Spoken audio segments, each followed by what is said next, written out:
morning. I want to say thank you for inviting me to come and worship with you. Again, my name is Gerald. I teach up there on top of a hill at a place called Andover Newton Theological School. I'm the instructor of worship and acting director of community worship there. And I have the good pleasure to be invited by Sean and Mark to come and share in the season of Lent with you. So thank you very much. Will you pray with me?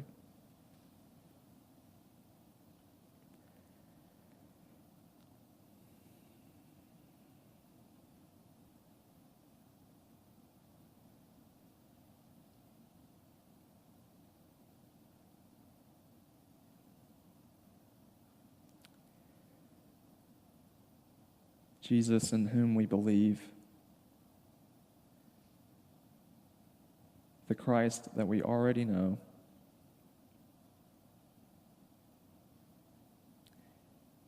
incarnated, who lived in this world, who died, who rose from the dead, and who will come again. Be with us in this season of Lent as we consider again the glory of Easter. Let your Spirit descend upon this place as we worship with one another. Help us to hear your word. Let us love the people of this church and its neighbors.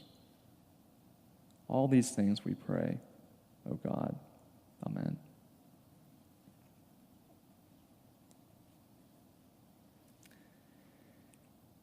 We are focusing this morning on two verses from Psalm 27.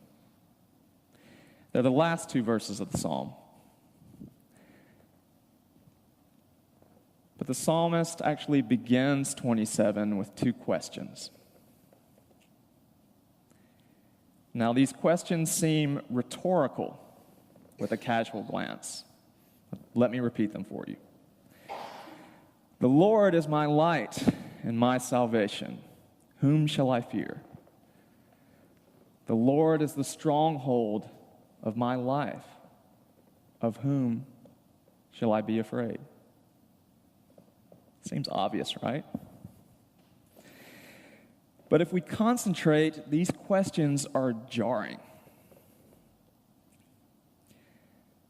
because they confront us with an unusual, maybe ungraspable confidence directly attributed to the goodness of God. Listen again. The Lord is my light and my salvation. Whom shall I fear? The Lord is the stronghold of my life. Of whom shall I be afraid? Why are these two questions so unsettling? It's not because we can't do the biblical arithmetic here or see the portrait that the psalmist is trying to portray. 1, God, the light of the world, plus 1, God saves, equals 2. We have nothing to worry about, right? If God is who God says God is, then is there any greater radiance or rescue for us? If we truly believe that God has provided everything that we have and know, all that we can perceive, all that we can see, all that we can touch, taste, hear, not just the snow or sleet or rain or whatever it is out there, but also those automobiles in the parking lot, the buildings we call home and church, our children, our loved ones, our not so much loved ones or despised ones, perhaps they and them are the same. Realities that constitute the array of the world, those we can put our finger on and those that we can't, like the galaxies of the universe, subatomic particles. I think there's more than protons, neutrons, and electrons now. There's hadrons, bosons, leptons, fermions, quarks, antiquarks. I was listening to NPR, and there was a story even about MIT coming up with new science for hair care products. It's very important for a groomer like myself. To keep the frizz out of hair, most companies just use silicone, but MIT came up with this polymer, polybeta amino ester 1. So if God is the God of all of these things, God's got the whole world in his hands, right?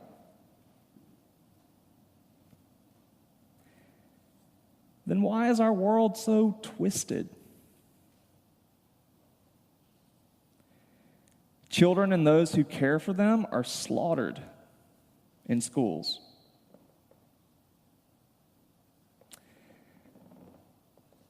Those called to serve and protect shoot to kill in order to defy or rectify the law. Clergy and congregations commit transgressions of unspeakable magnitude. Why is the world so twisted? There's no way I'm going to be able to watch all those movies that are going to win the Oscars tonight.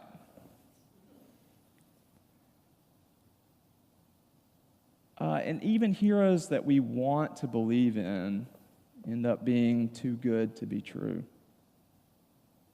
Now, most of us can fill in the details of what I'm mentioning.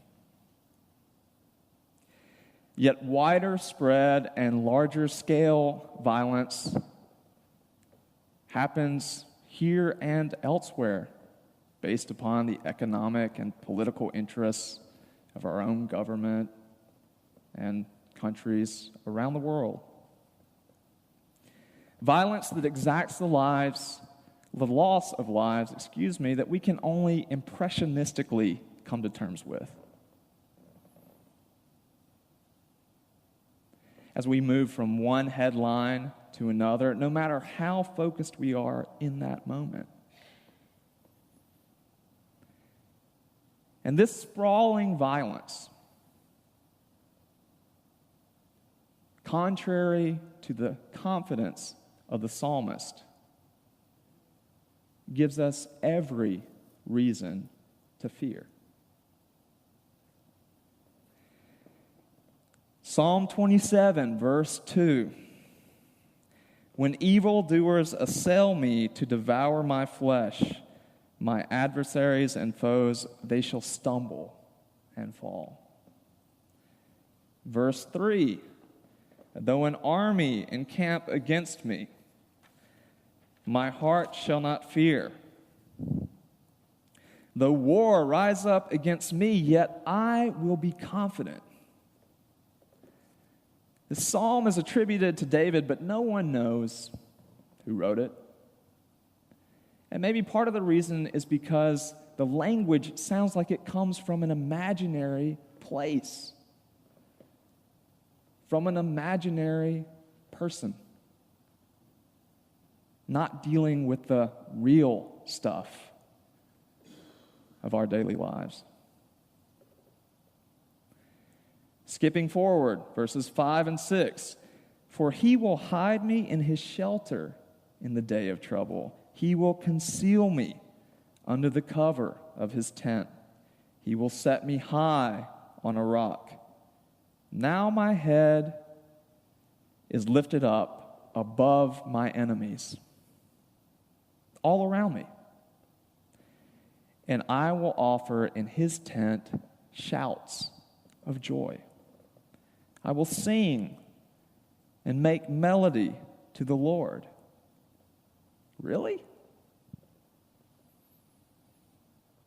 Really? How can the psalmist be so sure? Let's be completely candid. We actually don't have to pick up the paper, turn on the radio or the TV, look at our phones, or fiddle with whatever other gadgetry we have in our possession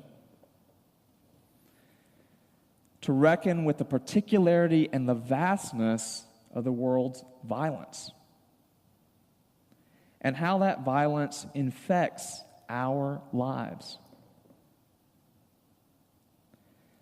Our own everyday is filled with so much idiosyncratic and shared grief, pain, anxiety, defeat, disappointment, regret, self-absorption, ambition of the wrong type, self-loathing, sloth, relationship dysfunction, relationship devastation, and dare I say, sin and evil, both of our own doing and done unto us.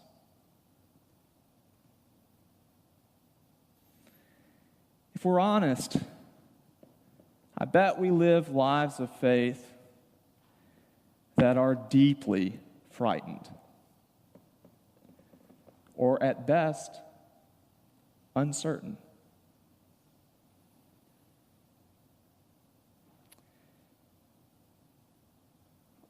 Like the beautiful New England weather I am now becoming accustomed to as someone who hails from the South,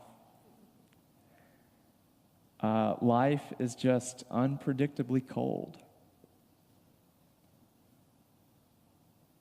We feel insecure,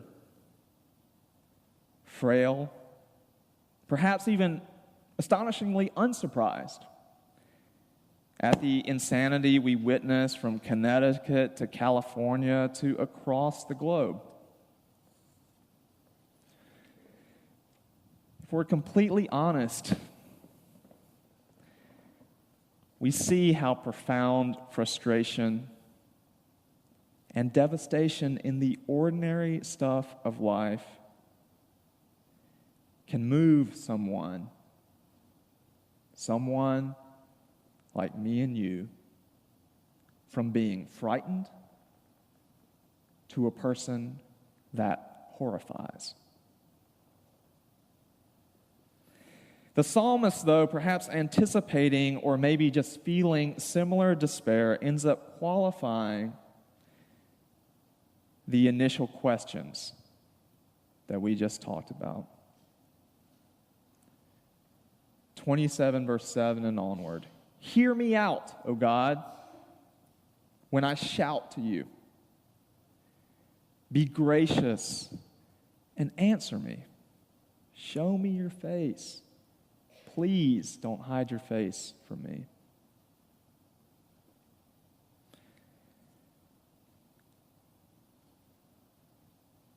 Addressing, dealing with, perhaps even overcoming the pervasive violence and fear in this world means uncovering the face of God. How do we uncover the face of God? How do we see the goodness of God in the land of the living? The spring before I began my PhD at Vanderbilt University, I was still serving 3 small congregations in the United Kingdom, in Nottingham, England, like Robin Hood, Nottingham. And through some mutual friends, I got to know a young woman named Claire. Now, at that time, this was 2007, Claire was preparing to serve as a missionary in Kurdistan, in northern Iraq, for an indefinite period of time. She was going to be a physiotherapist, a physical therapist. She was young, about 27. And even though I was clergy, and I was about to be a graduate student in theology again, I could not comprehend her vocational choice. Why in the world would she want to go to Kurdistan? She wasn't just going to sort of fly in to Baghdad and then make her way north. I think she was going to start in Turkey or somewhere like that and then kind of get smuggled in, as it were.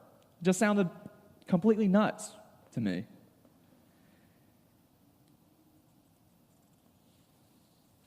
So I didn't get it. I think she felt the same way about my work. She thought I was just overcomplicating the faith. I remember one evening, she came over to the manse where I lived, a parsonage, and brought these videos that they used to recruit missionaries for the organization that she was going to serve. And so we were just watching these videos, and I was completely appalled. It looked like theological brainwashing to me, Christian propaganda. And then when we talk about it, it was as if we were speaking completely different languages. And yet,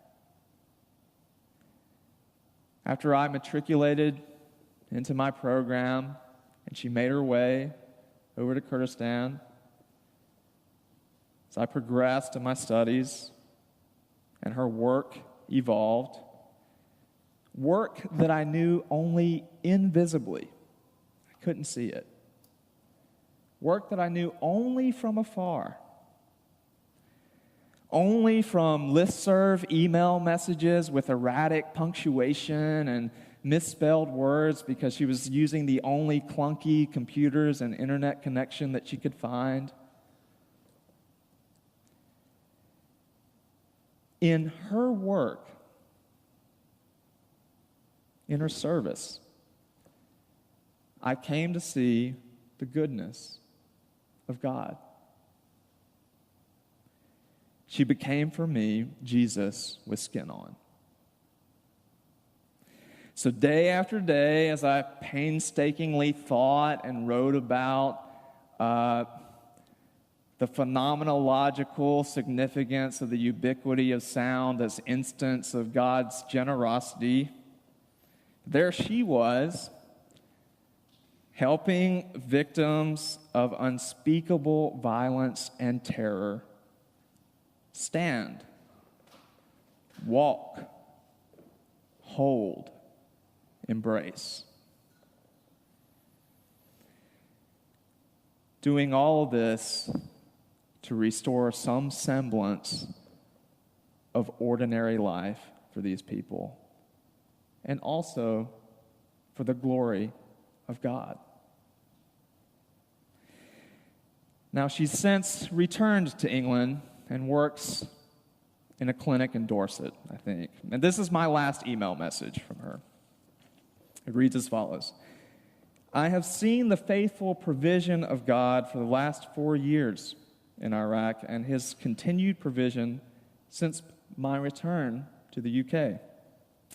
I do feel like one of the most fortunate people in England. I have had the most amazing adventure living in Kurdistan, and I'm excited to see what God has in store for me in my home country. Bring on the new adventures! ! Thank you so much to all of you who have faithfully supported me and prayed for me over the years. I cannot begin to tell you how grateful I am and what a difference it has made in my time overseas. This will probably be my last group update to everyone, but I'll do my best to keep in touch somehow although I'm not always the best at email. Much love, Claire. Perhaps more so than any other time in the liturgical calendar, the season of Lent sanctifies each day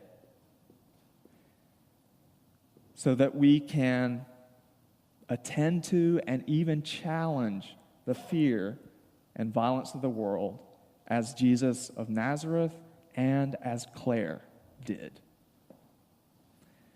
Lent compels us to believe, to really believe, that we will see the goodness of God in the land of the living, even when we can't see it in any literal sense, even when it is simply flickering along the horizon, too far away to grasp.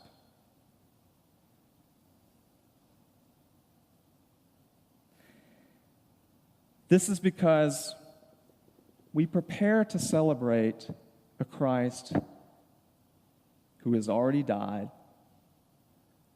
who has already risen, and who continues to live.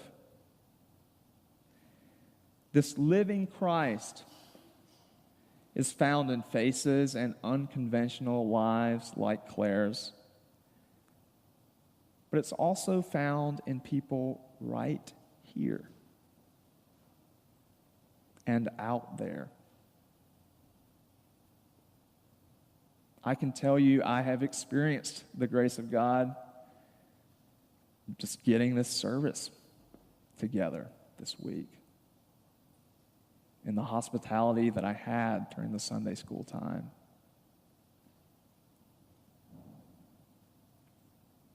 We can take courage in our faith and in the waiting, because God still appears in the scariest and the most excruciating circumstances, as well as the utterly mundane and ordinary. So here's my one recommended practice for you during the season of Lent. I invite you all to share with one another your own stories of seeing the goodness of God in the land of the living. If you don't have any, find someone else's like I had to do. Do this. Consider doing it during the season of Lent, because these memories are the hope in which the reality of Christ lives. The Lord be with you.